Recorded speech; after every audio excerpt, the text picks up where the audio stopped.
Bismillahirrahmanirrahim. Assalamualaikum warahmatullahi wabarakatuh. Nama saya Nurin Kristina Batrisha binti Azman, memegang kod nombor matrik 202214234018, akan membentangkan tugasan 3 iaitu pembentangan bagi subjek pengenalan kurikulum PAKK dengan kod PAKK 1094. Nama pensyarah Cik Alimah binti Atan. Baiklah, berdasarkan daripada kurikulum Permata Negara, di dalam kurikulum Permata Negara ini memfokuskan kepada model konseptual kurikulum Permata Negara. Jadi ianya terbahagi kepada dua, iaitu komponen asas pengasuhan bayi dan kanak-kanak dan bidang pembelajaran permata untuk perkembangan kanak-kanak. Okey, melalui komponen asas pengasuhan bayi dan kanak-kanak, ini terbahagi kepada 4 bahagian, iaitu pemakanan seimbang, keselamatan kanak-kanak, penjagaan dan latihan urus diri bayi dan kanak-kanak, dan akhir sekali amalan pengasuhan. Baiklah, untuk bidang pembelajaran permata untuk perkembangan kanak-kanak adalah yang pertama, perkembangan sahsiah, sosio-emosi dan kerohanian, perkembangan bahasa, komunikasi dan literasi awal, perkembangan awal matematik dan pemikiran logik, perkembangan deria dan pemahaman dunia persekitaran, perkembangan fizikal dan akhir sekali perkembangan kreativiti dan estetika. Seterusnya saya akan menerangkan mengenai kerangka KSPK. Jadi di dalam kerangka KSPK ianya berdasarkan daripada 6 tunjang. Jadi 6 tunjang yang akan dinyatakan ialah seperti komunikasi yang pertama, yang kedua kerohanian, sikap dan nilai, yang ketiga kemanusiaan, yang keempat keterampilan diri, yang kelima perkembangan fizikal dan estetika, dan yang terakhir sekali iaitu sains dan teknologi. Seterusnya ialah saya akan menerangkan mengenai dapatan analisis berdasarkan tugasan 2 yang telah saya lakukan.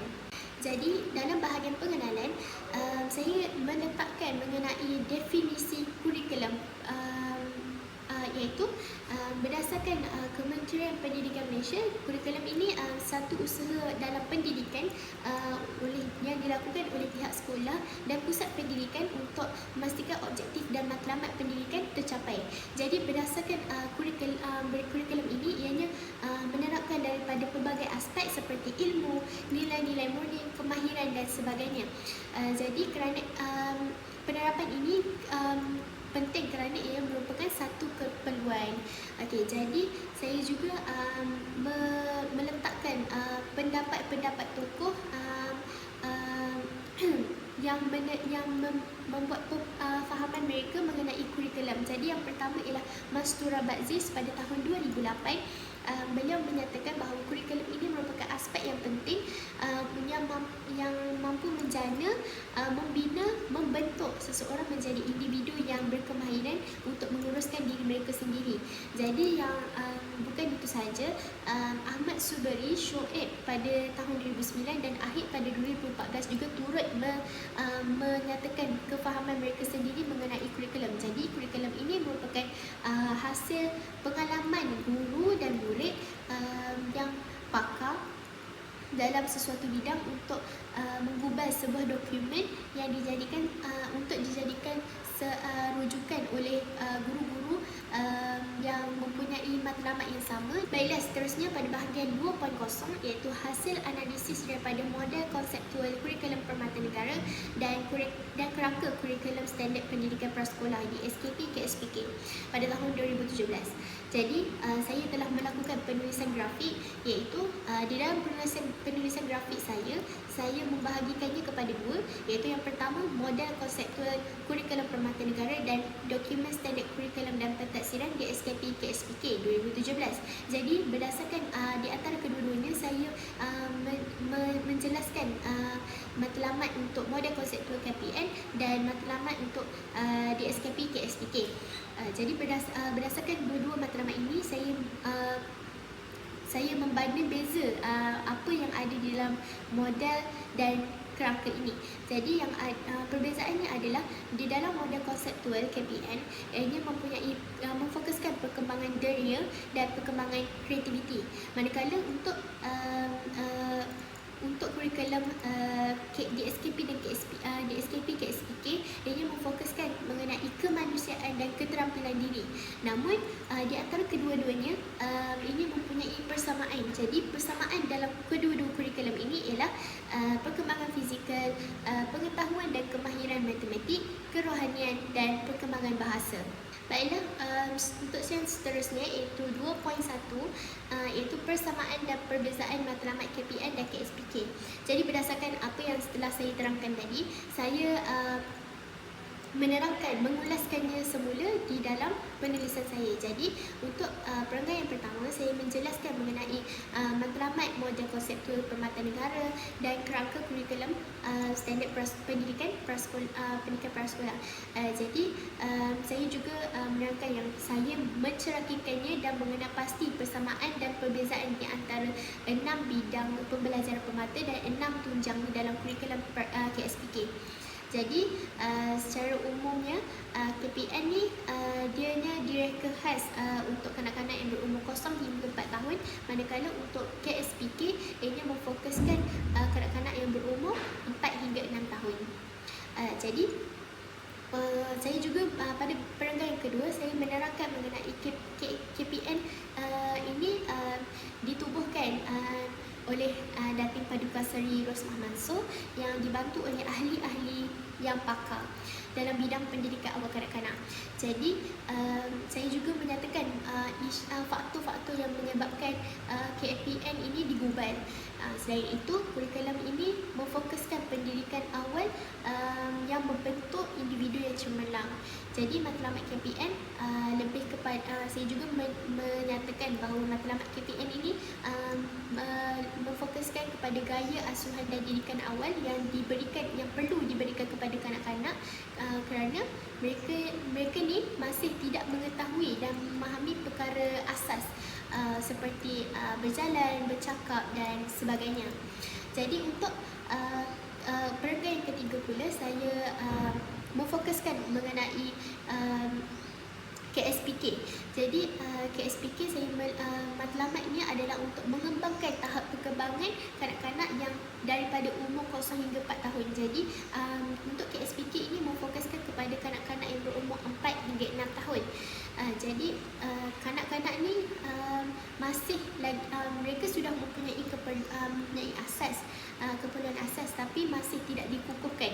Dan kanak-kanak ni kanak-kanak pada usia ni lebih suka teroka. Mereka suka untuk bertanya, untuk menyiasat sendiri apa yang mereka ingin ketahui. Jadi guru-guru di prasekolah ini memainkan peranan penting untuk bantu kanak-kanak kuasai 6 tunjang yang telah dinyatakan oleh kurikulum standard pendidikan prasekolah. Yang seterusnya ialah 2.2, iaitu persamaan dan perbezaan bidang pembelajaran model KPN dan kerangka KSPK. Jadi melalui bidang pembelajaran model konseptual KPN dan kerangka KSPK, ianya mempunyai persamaan dan perbezaan berdasarkan apa yang telah saya nyatakan tadi di bahagian penulisan grafik.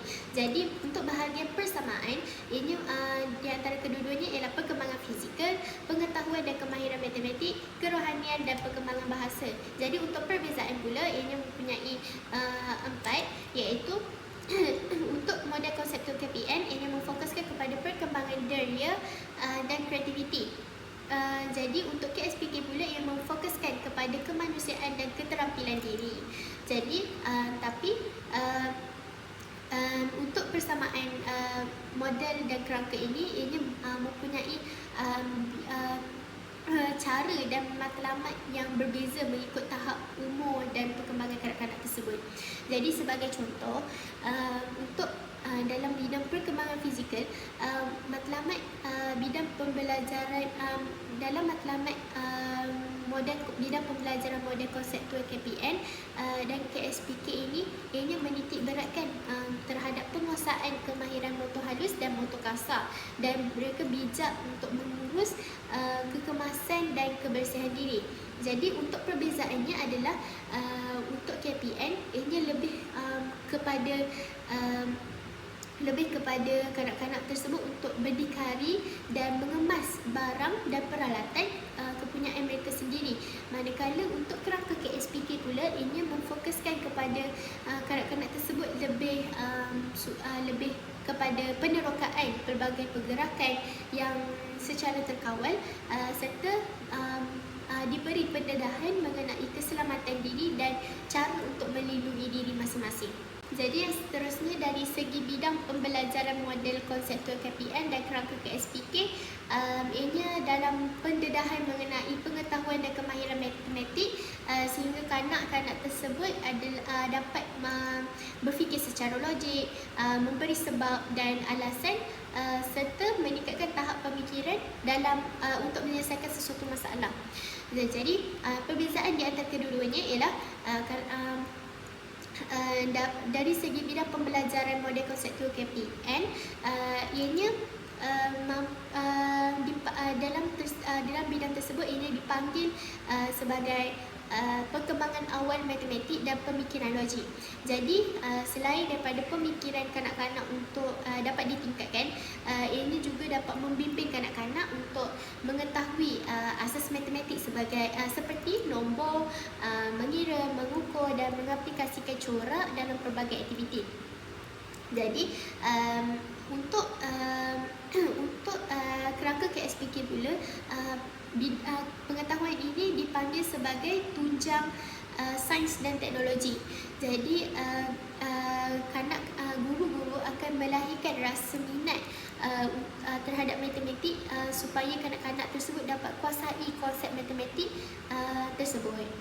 Okey, jadi seterusnya ialah daripada aspek kerohanian dan di dalam model konseptual KPN ini dipanggil sebagai perkembangan sasiah, sosio-emosi dan kerohanian. Manakala untuk kerangka KSPK sebagai tunjang kerohanian. Tunjang kerohanian, sikap dan nilai. Okey, berdasarkan bidang dan tunjang ini, kanak-kanak akan belajar cara untuk mengawal emosi, pandai membina hubungan di antara orang sekeliling mereka dan penghayatan yang lebih kepada amalan agama. Jadi namun hal yang demikian, dalam kerangka KSPK ada penambahan yang baru, iaitu kanak-kanak akan mengetahui dan memahami nilai-nilai murni masyarakat Malaysia. Okey, akhir sekali untuk perkembangan bahasa, komunikasi dan literasi awal, untuk model konseptual KPN, kanak-kanak ni mampu untuk berkomunikasi dan berinteraksi dengan secara sopan dan penggunaan bahasa yang sopan. Jadi iaitu untuk melahirkan idea, pendapat mereka sendiri dan menguasai literasi awal seperti menconteng, rasa minat dengan buku dan tahu untuk menggunakan buku. Jadi berdasarkan untuk kerangka KSPK pula, ini memfokuskan matlamat seperti model konseptual KPN, iaitu kanak-kanak dapat membaca dan memahami setiap ayat yang dibaca dan ditulis dengan mudah. Baiklah, yang seterusnya ialah 3.0, iaitu pengalaman pembelajaran awal yang berkualiti, menyeronokkan, kreatif dan bermakna kepada kanak-kanak. Jadi saya telah melakukan penulisan grafik, iaitu mengenai pembelajaran bermakna. Jadi saya telah membahagikannya kepada dua, iaitu model konseptual KPN dan kerangka KSPK. Jadi untuk model konseptual KPN ini, saya telah mengambil salah satu bidang pembelajarannya ialah perkembangan deria dan pemahaman dunia persekitaran. Jadi aktiviti yang boleh dilakukan oleh guru iaitu membuat lawatan ke kebun dan taman permainan. Jadi melalui aktiviti ini, kanak-kanak dapat menguatkan lagi deria mereka dan menambahkan ilmu pengetahuan. Jadi untuk kerangka KSPK pula, saya memilih salah satu tunjang, iaitu tunjang keterampilan diri. Jadi aktivitinya adalah bercerita di hadapan kelas sambil menunjukkan emosi mengikut situasi dalam cerita tersebut. Jadi melalui aktiviti ini, kanak-kanak dapat tahu cara penggunaan emosi mengikut situasi. Jadi selain itu, ianya juga dapat tambah keyakinan kanak-kanak. Jadi pendidik awal kanak-kanak ini mempunyai peranan yang sangat besar dalam membentuk perkembangan kanak-kanak melalui aktiviti yang berkualiti, menyeronokkan, kreatif dan bermakna. Jadi untuk memastikan yang guru-guru dapat melaksanakan aktiviti dengan sebaiknya, guru perlulah menjadikan kurikulum yang telah disediakan itu sebagai rujukan dan panduan. Baiklah, di dalam penulisan saya ini saya menerangkan mengenai berdasarkan penulisan grafik yang telah saya buat. Jadi untuk yang pada perenggan yang pertama, iaitu bidang pembelajaran yang yang saya pilih, iaitu perkembangan diri dan pemahaman dunia persekitaran. Jadi melalui bidang ini, ianya memfokuskan kanak-kanak untuk meneroka dan mengaplikasikan diri untuk memahami dunia di sekeliling mereka. Tambahan, ia juga untuk meningkatkan lagi skill motor halus dan motor kasar kanak-kanak. Jadi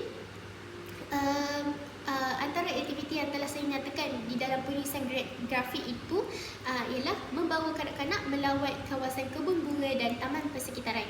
Jadi semasa mereka membuat lawatan tersebut, kanak-kanak akan menggunakan deria yang ada pada diri mereka seperti sentuhan, bau dan penglihatan. Jadi mereka akan mengenal pasti tekstur tumbuhan dan mengetahui setiap tumbuhan mempunyai bersifat lain-lain jenis. Jadi ini juga akan menambahkan ilmu pengetahuan mereka. Kanak-kanak juga dapat mengeluarkan pendapat dan idea seperti mereka melalui apa yang mereka lihat, seperti bunga-bunga tersebut mempunyai jenis seperti ini dan bunga-bunga yang lain berbeza daripada bunga-bunga ini. Jadi ini juga dapat meningkatkan lagi tahap perkembangan kanak-kanak dalam pembelajaran, tetapi ianya dapat menyeronokkan hati dan perasaan kanak-kanak dan meningkatkan lagi semangat mereka untuk meneruskan pembelajaran. Jadi untuk perenggan yang seterusnya, iaitu berdasarkan kerangka KSPK, iaitu tunjang keterampilan diri yang telah saya nyatakan di dalam penulisan grafik, iaitu kanak-kanak akan melalui matlamat tunjang ini, ianya untuk memperkembangkan lagi sosial emosi dan membina kemahiran sosial untuk berkomunikasi di antara kanak-kanak. Jadi seperti yang telah saya nyatakan di dalam penulisan grafik, guru boleh melakukan aktiviti bercerita yang melibatkan pelbagai emosi yang perlu diceritakan dan perlu dihayati oleh kanak-kanak. Jadi guru menggalakkan kanak-kanak untuk bercerita mengenai perkara yang mereka suka dan perkara yang mereka tidak suka. Jadi guru dapat lihat penggunaan, sama ada penggunaan emosi yang dilakukan oleh seorang kanak-kanak itu bersesuaian mengikut situasi ataupun tidak. Jadi bukan itu sahaja, rakan-rakannya juga akan mengenal pasti mengenai emosi yang diceritakan oleh rakan-rakannya. Kemahiran lain semasa bercerita juga dapat dipertingkatkan lagi, seperti kemahiran berbahasa, berkeyakinan dan sebagainya. Baiklah, akhir sekali, iaitu di bahagian penutup, saya menegaskan bahawa kurikulum ini sangat penting untuk diterapkan di setiap institusi pendidikan seperti pusat asuhan, taska, tabika perpaduan, prasekolah dan sebagainya. Saya juga menerangkan betapa pentingnya kurikulum ini kerana ianya dapat memastikan matlamat kurikulum selari dengan matlamat falsafah pendidikan kebangsaan, iaitu melahirkan individu yang cemerlang dan dapat menyumbang kepada negara. Bukan itu saja, saya juga menegaskan bahawa semua pihak untuk mengambil cakna dan bertanggungjawab untuk memastikan kurikulum yang digubal ini dimanfaatkan dan diamalkan oleh setiap pendidik di setiap institusi pendidikan, supaya semua kanak-kanak yang berhak untuk mendapatkan pendidikan awal kanak-kanak ini dapat ditingkatkan tahap perkembangan mereka dengan sebaiknya. Baiklah, itu sahaja daripada saya untuk tugasan 3, iaitu pembentangan. Sekian, terima kasih.